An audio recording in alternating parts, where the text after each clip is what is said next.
Mesdames et messieurs, bonsoir et bienvenue dans cette édition d'information. Tout de suite, le sommaire. Prolongation des opérations de révision des listes électorales, c'est une décision de la CENI qui s'inscrit dans le cadre d'une participation massive des Guinéens aux législatives annoncées pour le 30 juin prochain. Les échos, c'est dans cette édition. La problématique de l'eau dans la capitale, les citoyens de Conakry sont des pieds et des mains pour avoir de l'eau, mais vous allez le voir, ils s'exposent aussi à des risques sanitaires, le grand format de cette édition. Et puis le concert dédicace de l'album Seven a mobilisé du beau monde le week-end dernier à La Payotte. Les temps forts de ce concert, c'est dans ce journal. Voilà pour les titres. Encore une fois, bonsoir et bienvenue à tous. Les opérations de des listes électorales qui devaient s'achever initialement dimanche ont été prolongées de 2 jours. Cette prolongation semble enchanter plusieurs électeurs potentiels. Beaucoup d'entre eux prennent d'assaut actuellement les commissions administratives de révision des listes électorales pour se faire enrôler, une démarche de la CENI qui devrait permettre à bon nombre de citoyens de participer aux prochaines consultations électorales. Le constat avec Mamadi Kamisoko. Par jour, nous pouvons faire jusqu'à 80-90 enrôlements. Il y a des corrections, il y a des radiations départ et arrivée, il y a des inscriptions. Avant, on ne faisait que 30, 40, 50, mais actuellement on fait des centaines. Des centaines de personnes enrôlées par jour, la prolongation des opérations de révision des listes électorales par la CENI a bien été accueillie chez les populations. Parmi les plus satisfaits, Khadija Nabé, la restauratrice, ne voulant pas rater cette dernière chance, a quitté Demodoula, sa zone d'habitation, pour se faire enrôler à Almamia, son lieu de travail. Au-delà de l'aspect électoraliste, elle y voit un acte citoyen. Non seulement les papiers, c'est pas pour seulement la maison, ni pour se ressentir, ni pour voter pour un président. C'est juste pour ta sécurité nationale. La démarche de la CENI vise à faire participer le maximum de Guinéens aux prochaines consultations électorales. Mais avec l'engouement suscité au niveau des CARL, commissions administratives de révision des listes électorales, beaucoup craignent ne pas être dans le délai. Les 2 jours qui sont augmentés là, ça même c'est petit pour nous, parce que les gens sont motivés à la révision. Je demande l'État, si c'est possible, il n'a qu'à augmenter les jours. On peut voir même après les 2 jours, il doit y avoir des gens encore qui ne se sont pas recensés. Il faut voir toujours, il y a toujours des monde. Moi, je suis là depuis 10 heures, mais toujours c'est la même chose. Et s'ils n'allaient pas augmenter les 2 jours, ils allaient rester sans recenser. Dans l'ensemble, les responsables de CARL qui disent enrôler les 80% se réjouissent de l'intérêt que la population porte à l'opération. Nous avons vu des citoyens motivés qui ont montré l'engouement de se faire enrôler. Et donc, si nous avons eu la chance d'ajouter 2 jours encore de plus, donc ça c'est une fierté pour nous, parce que c'est un droit aussi pour les citoyens guinéens. La révision se passe très bien. Nous n'avons pas eu d'incident majeur. Les gens affluent. Le quartier vraiment est enrôlé à 80%. Sur le terrain, des soucis d'ordre technique sont parfois enregistrés et d'autres citoyens évoquent le favoritisme et la corruption à certains endroits. Et la CENI semble, outre mesure, disposée à éviter d'éventuelles fraudes qui pourraient remettre en cause la crédibilité du scrutin. Et pour ce faire, l'institution électorale applique quelques dispositions d'ordre technique que nous détaille Fanta Conté dans ce reportage.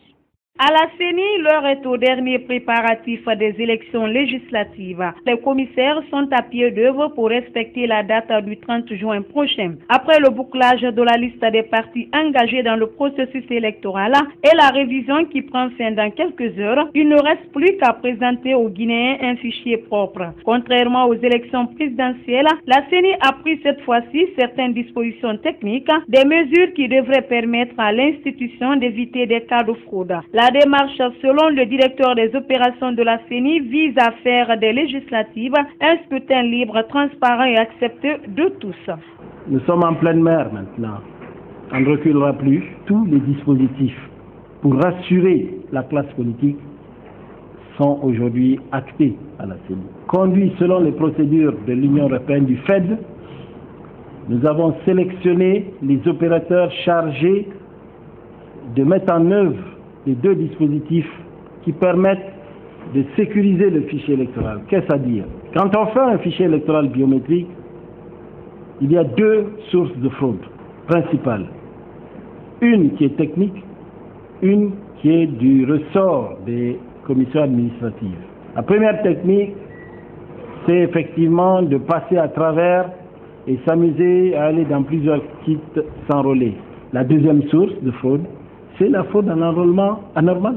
Maintenant, tous les résultats seront traités manuellement, à l'instar de ce qui s'est passé en 2010. Parmi les dispositions prises par la CENI, il y a la mise en place d'un comité de suivi-évaluation composé notamment d'experts de l'Union européenne, du PNUD, mais aussi ceux des partis politiques. Ce comité a pour rôle essentiel de veiller au bon déroulement des législatives. De bout en bout, ils vont suivre le reste des travaux, la remontée des données, le traitement des données, jusqu'à l'impression des documents électoraux et à la distribution sur le terrain des cartes d'électeurs que nous allons produire. Tout porte à croire que la date du 30 juin sera respectée par la CENI, mais la grande question que bon nombre de Guinéens se posent et qui pour le moment reste confuse est de savoir si les grands ténors de l'opposition seront de la partie quand on sait que leurs principales revendications n'ont pas été prises en compte par le pouvoir. Il s'agit entre autres du vote des Guinéens de l'étranger et le changement de l'opérateur Waymark. Et c'est justement dans ce contexte que la section RPG Arc-en-Ciel d'Angola était devant la presse lundi, occasion pour les membres de cette section de parler de l'importance de la tenue des législatives et la réconciliation nationale. Les détails dans ce compte-rendu signé Adira Touba. Le chômage et autres maux dont souffrent les Guinéens pourront être largement atténués par la tenue des législatives, car la mise en place d'une nouvelle assemblée attirait beaucoup d'investisseurs. C'est l'avis du RPG Arc-en-Ciel Angola.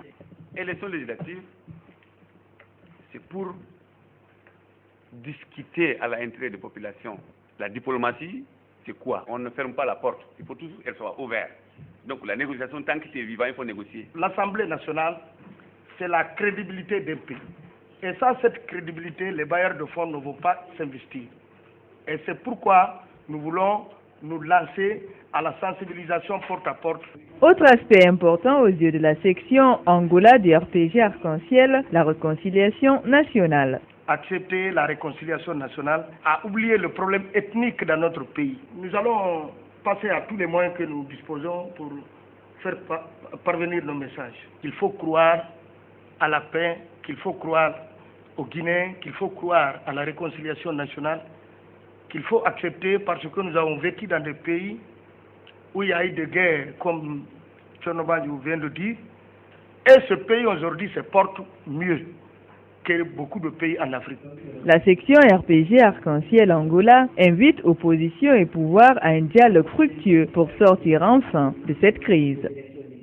Autre facette de l'actualité politique, le PDP, Parti pour la démocratie et le progrès, a conféré dimanche avec ses militants et sympathisants. C'était à Bonfi, toile de fond de la rencontre, la présentation du parti et l'élaboration d'un plan de travail pour assurer la victoire aux prochaines législatives. Diao Bachir.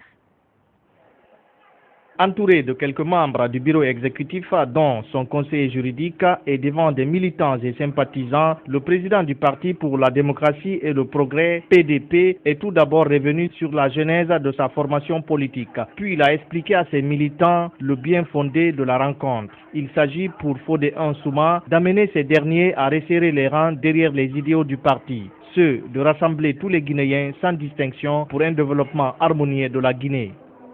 Parti de Bambara, la Guinée bring, la Guinée bring, la Guinée yama bring, la Guinée boki bring. Na parti ra source kelminde, enama ADB, Association pour le développement de Bénin. Nana ma findiri to PDP ra parti politique national. Nga Kenya blanc sa bore ila wonga happy, wonga banani si, wonga yokasi, wonga kabesi. Dans sa communication, Fodé Nsouma a aussi évoqué la nécessité de préserver la paix et l'unité nationale. En outre, il a plaidé pour la tenue des élections législatives libres, transparentes et acceptées de tous. La PDP YADB a Ah, tiga yarema. Gerema so na ayi. Langine dia bilenga la fekerema. E bilenga fekere suku. Arko yibogi ateneba, afe bilimba arko yibogi katika yarema bari mu na ba de tore kawo mu lan kawo mu wali kawo mu so be sugu. Au dire de son président, le PDP, bien que jeune, est l'un des tout premiers partis à avoir présenté officiellement sa candidature au compte des législatives du 30 juin prochain. Les militants, quant à eux, se disent prêts à accompagner leur président jusqu'à la victoire finale. Ça a été notre accord d'accompagner le PDP aux élections législatives. Kapa hoba parti à Gaba Fuguman, hoba parti à Gaba à région à préfecture. Parce que le président du parti est Fourokaria Dambena. Mais aujourd'hui, le parti est purement national et voire même international. Parce que nous créons un peu qu'à parti. Donc, pour la Guinée, qu'on a créé, il y a maintenant Haute Guinée, Guinée forestière, Moyenne Guinée, et en particulier la jeunesse guinéenne a venu supporter massivement le parti de PDP. L'ADB a beaucoup œuvré pour le développement socio-économique du pays. Je demande à tout le monde d'aider le PDP à avoir une place. Le PDP se réclame du centre. Sa politique consisterait à la préservation de la paix et de la quiétude sociale entre les Guinéens. Pour le réussir, son président compte effectuer une tournée dans les régions administratives du pays. À l'heure du bilan, l'Organisation de défense des intérêts des opérateurs économiques a fait ce lundi une déclaration dans laquelle elle a présenté les dégâts enregistrés après la marche du 27 février dernier. Plus de précision avec Sarah Kamara. Estimé à plus de 41 milliards de francs guinéens, ce montant découle du rapport d'évaluation du GOA pour les dégâts causés aux opérateurs économiques et autres citoyens. Ce, après la marche de l'opposition du 27 février 2013. Un rapport évalué selon Mohamed Abdallah Sherif sous la supervision du huissier de justice. Globalement, 362 cas de victimes ont été enregistrés principalement dans 4 communes à Conakry, la commune de Dixine, le marché de Madina dans la commune de Matan, le marché de Anta dans la commune de Matoto, le marché de Tawaya dans la commune de Ratoma, ainsi que les attaques dans certains quartiers à domicile.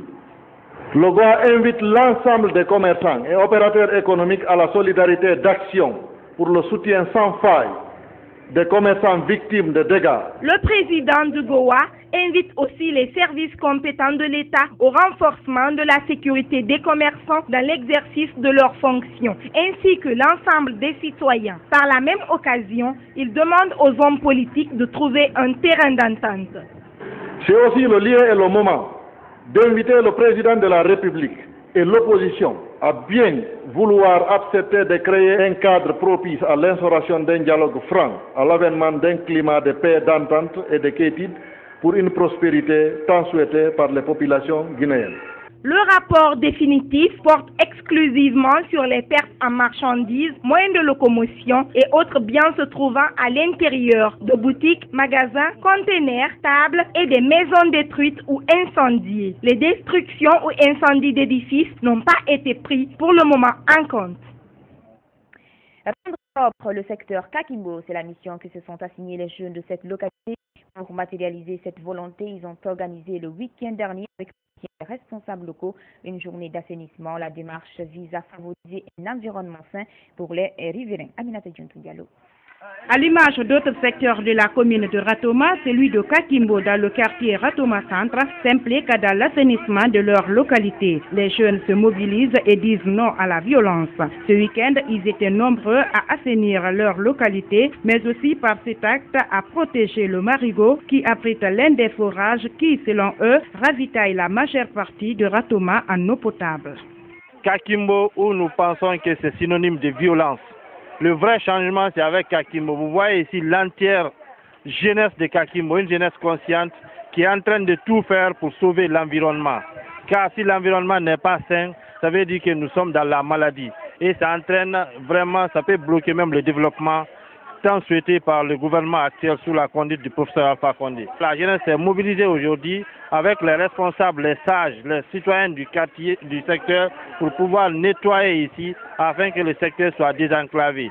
Malgré la motivation, les jeunes se plaignent de l'état actuel de leur secteur et lancent un appel aux autorités de leur venir en aide, car selon eux, Kakimbo est l'un des secteurs les plus enclavés de la capitale. Notre forage qu'on a vu là-bas, c'est le moteur qui est en panne, le forage ne fonctionne plus. Un, de deux, l'électricité, on n'a pas la basse tension à Kakimbo. Kakimbo, c'est les fils nus là qu'on monte, et aussi payé par la population. On a marché derrière les DG plusieurs fois.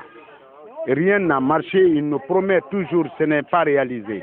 On a des problèmes dans notre secteur, même s'il y a une femme qui accouche la nuit, impossible de l'envoyer à l'hôpital. Manque de route, manque d'accès. On est enclavé, ils n'ont qu'à nous aider. Un geste apprécié par l'ensemble des populations qui estiment que cela leur permettra d'être à l'abri de beaucoup de maladies, surtout avec la saison pluvieuse qui s'annonce déjà.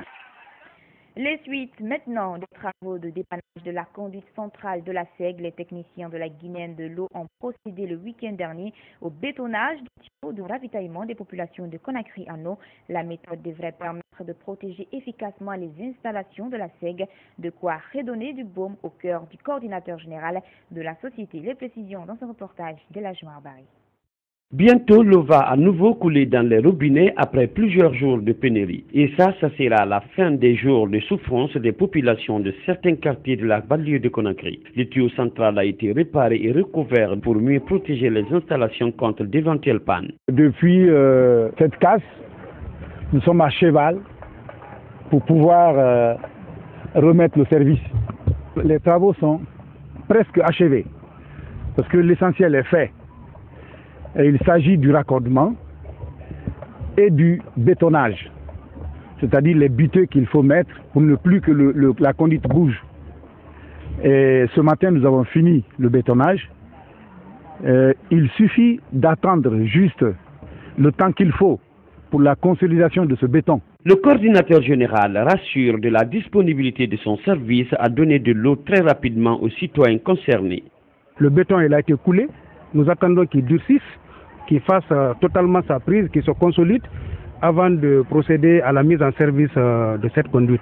Parce que vouloir le faire dans la précipitation, on risque encore un autre danger. Je demande à la population, comme elle a eu à se patienter depuis tout ce temps, vraiment de continuer à avoir la retenue. D'ailleurs, je la remercie très sincèrement pour l'esprit de compréhension qu'elle a caractérisé depuis une semaine. En attendant d'achever les travaux, la Société des eaux de Guinée continue d'approvisionner sa clientèle à travers des citernes d'eau. Et voilà qui nous amène à parler de la problématique de l'eau dans la capitale. Depuis plusieurs semaines, en effet, les habitants de Conakry sont confrontés à une pénurie d'eau. Pour obtenir de l'eau, certaines passent des nuits devant les forages, d'autres en revanche déboursent de l'argent pour allumer des groupes électrogènes. Dans les quartiers où il n'y a ni puits ni forage, les citoyens consomment l'eau de rivière ou de la source, une situation qui peut avoir des conséquences imprévisibles. L'eau à tout prix pour les populations de Conakry, c'est le grand format de cette édition. L'eau des robinets, une denrée rare depuis plusieurs jours dans certains quartiers de Conakry. À Bambeto, dans la commune de Ratouma, les populations dès 6 heures sont massées autour d'un robinet. Elles font la queue pour obtenir de l'eau. On vient à 6 heures jusqu'à 12 heures ou 13 heures. Il est difficile d'avoir de l'eau, alors qu'on nous dit que la Guinée est le château d'eau de l'Afrique.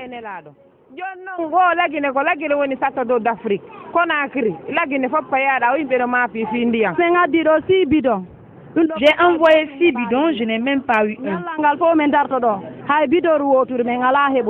Certains habitants, à l'image de ce charretier, passent la nuit devant le robinet à la recherche de l'eau. On n'a pas obtenu de l'eau. On attend toujours. On a presque 40 à 30 bidons à en avoir parce que l'affaire du ménage n'est pas facile. Donc, je vais faire au moins 4 trous parce que je ne mets que 6 bidons dedans dans la brouette. Donc, les tours vont aller jusqu'à au moins 5 à 6 tours comme ça. Comme à Bambeto, les habitants de Simbaya manquent d'eau dans leur robinet. Pour l'obtenir, ils déboursent de l'argent afin d'allumer un groupe électrogène qui tire de l'eau d'un forage. C'est un problème qui nous dépasse maintenant. Ici, c'est les personnes de bonne volonté qui ont eu pitié à la population de ce quartier. Ils allument leur groupe et donne l'eau au quartier. Ici, on assiste à des scènes de bousculade, quelquefois des bagarres. Un enfant a été récemment tué par un camion alors qu'il venait chercher de l'eau aux environs de 4 heures du matin.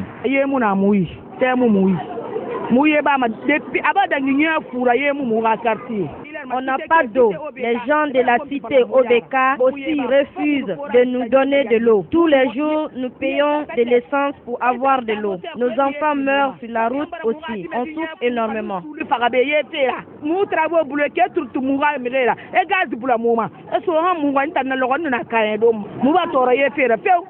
Incroyable mais vrai, les habitants de Soumambossia, eux, boivent l'eau des rivières et celle d'une source située dans le ravin. Un endroit très prisé et pourtant cette eau stagnante à distance dégage une odeur âcre. Si on ne vient pas dans ce marigot, on ne peut pas obtenir d'eau pour boire. Ça ne va pas, hein. Nous sommes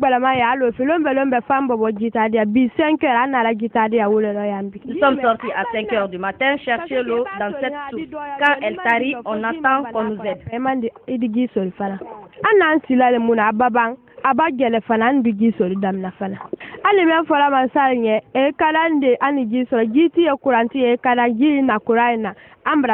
y a un adage qui dit que à l'absence de la maman, on se contente de la grand-mère. C'est ce qui fait que les gens viennent ici prendre d'eau. C'est presque, je pense que c'est manque d'eau qui fait que les gens viennent boire et puis l'eau qui est là. Sinon, normalement, c'est pas buvable. Mais qu'est-ce qu'ils peuvent faire?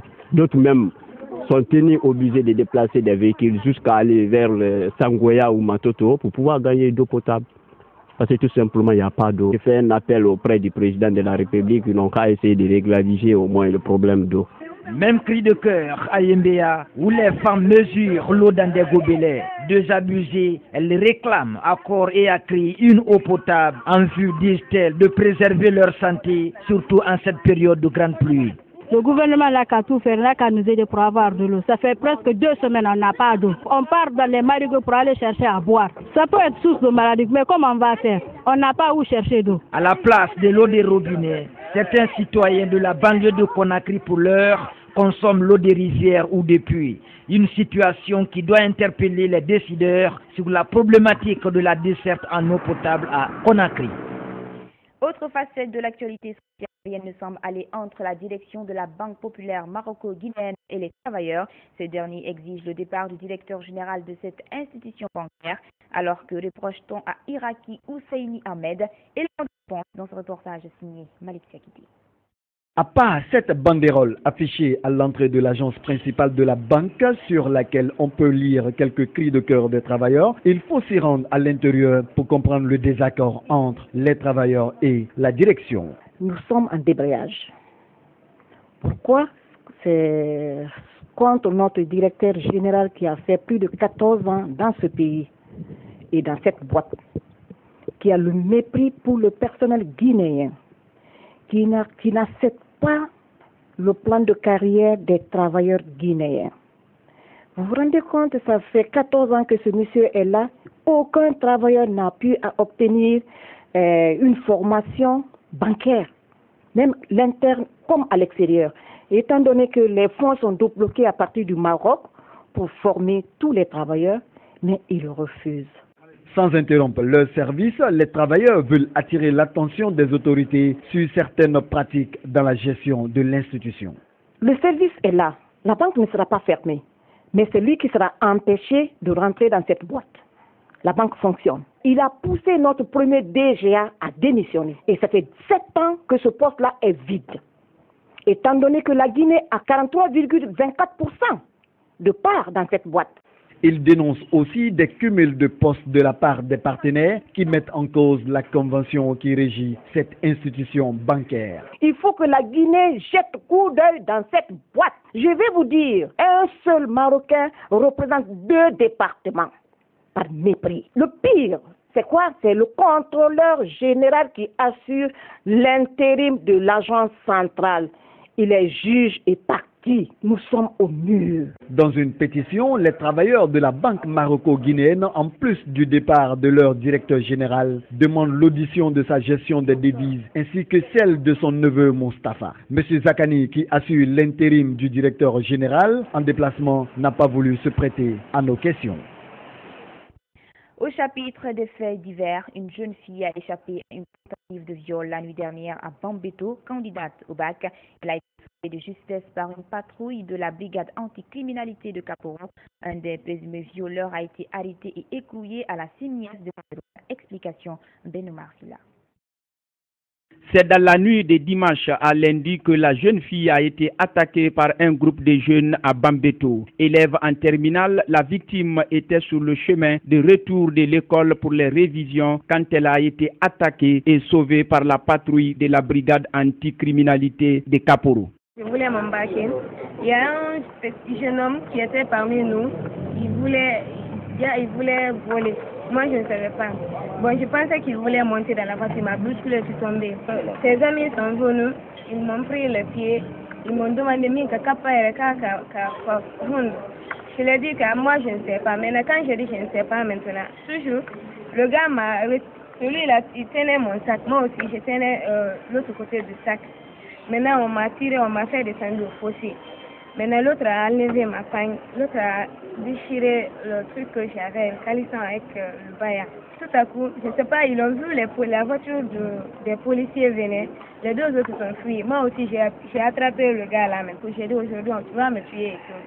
Maintenant, c'est comme ça, les militaires sont venus, on m'a enlevé dans l'heure maintenant. Capitaine Aliou Diallo, commandant de la BAC de Kaporo, déplore les actes de violence qui sévissent actuellement à Bambeto. Sur ma bord, on a trouvé un véhicule qui était attaqué par des loupards. Donc on a intervenu dans ça. Et dans cette intervention, on a entendu des cris dans un fossé. Donc nous sommes dirigés dans le fossé. On a trouvé une jeune fille qui était à l'intérieur de ce fossé avec 3 jeunes compagnes complètement enlevées. Donc nous avons intervenu. 2 de ces personnes-là ont pu prendre la fuite. Nous avons interpellé le troisième. Dans cette zone-là, il y a une insécurité totale quand il fait nuit. Parce que les jeunes viennent, ils mettent des barricades, ils mettent le feu, ils tombent sur les citoyens pour des raisons qu'on ignore. Le présumé violeur Mamoudou Nyabali, âgé de 15 ans, ignore la tentative de viol qui lui est reprochée, mais reconnaît avoir tenté de voler le sac de la victime. J'ai venu d'attraper son sac, mais on a tourné là-bas jusqu'à on a descendu dans le caniveau. Moi, à nom de mes yeux, c'est son sac que je vais voler. Cette énième attaque relance la problématique de la recrudescence des actes de violence qui font légion ces derniers temps dans la zone de Bambeto. Et face à la multiplication de ces attaques à Bambeto, le directeur central des unités d'intervention de la police se dit disposé à lutter contre ce phénomène. Il appelle à la responsabilité des élus locaux et des chefs religieux de ces zones. On écoute colonel Ansouman Kamara au micro de Ben Marsa. Les jeunes loupards sur lesquels on était en train de lutter pour la route, la grande criminalité à Conakry, sont en train de profiter des problèmes politiques pour se transformer en problème de défense d'ethnie, pour agresser des personnes saisies ou des personnes cibles et faibles, que ce soit le viol ou que ce soit même l'acte qui vient de dire. C'est pour dire que ce n'est pas politique. Ça, c'est du grand banditisme. Le maintien dans la journée, quand ils continuent comme ça, à partir de la nuit, c'est la lutte contre la criminalité. On ne dira pas, ah, ils sont allés.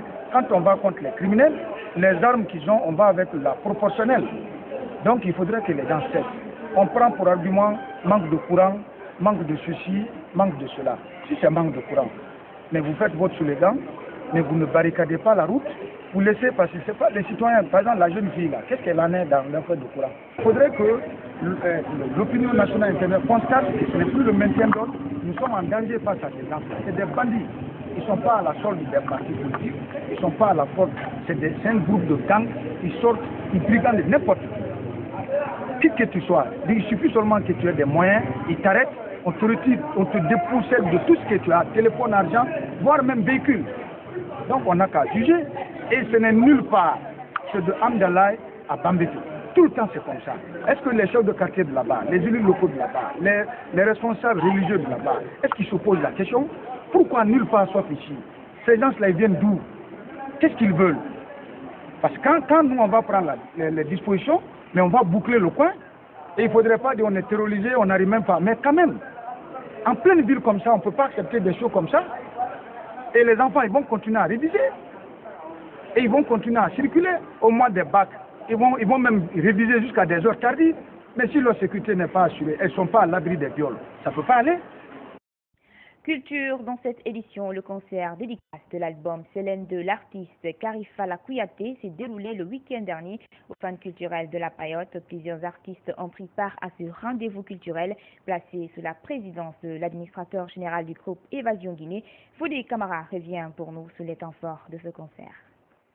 Après plusieurs années de travail et d'expérience acquise auprès de ses aînés, Karifala Kouyaté, ou l'épervier de Sankara, a finalement réussi à mobiliser des milliers de personnes au Centre culturel de la Payotte ce samedi à l'occasion du concert dédicace de son album Célé. Après la prestation de certains artistes invités comme Aboulaye Kamara Korofé, Abbas Yansani, le roi du Foukadi, ou encore Karifala Kanté, l'oiseau de Sankara, le public a été émerveillé par la prestation des célèbres Amazones de Guinée et par le légendaire Bembea Jazz National avec à sa tête l'éternel Sekou Diabaté Bembea Diamond Swinger, tous venus pour la circonstance. Quand on sait que Karifala Kouyaté est un produit du Oreya Band National et de l'orchestre Keletigui et ses tambourines. Pendant près d'une heure, l'artiste a séduit son public à travers sa voix mélodieuse et piquante.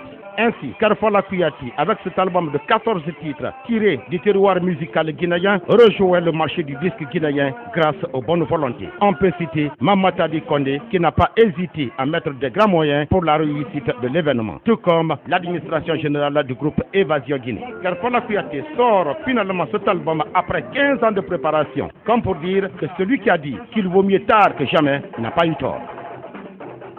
Sport basketball pour boucler cette édition. La finale du tournoi inter-école de basketball s'est disputée samedi dernier dans l'enceinte de l'université Avicenne de Lambani.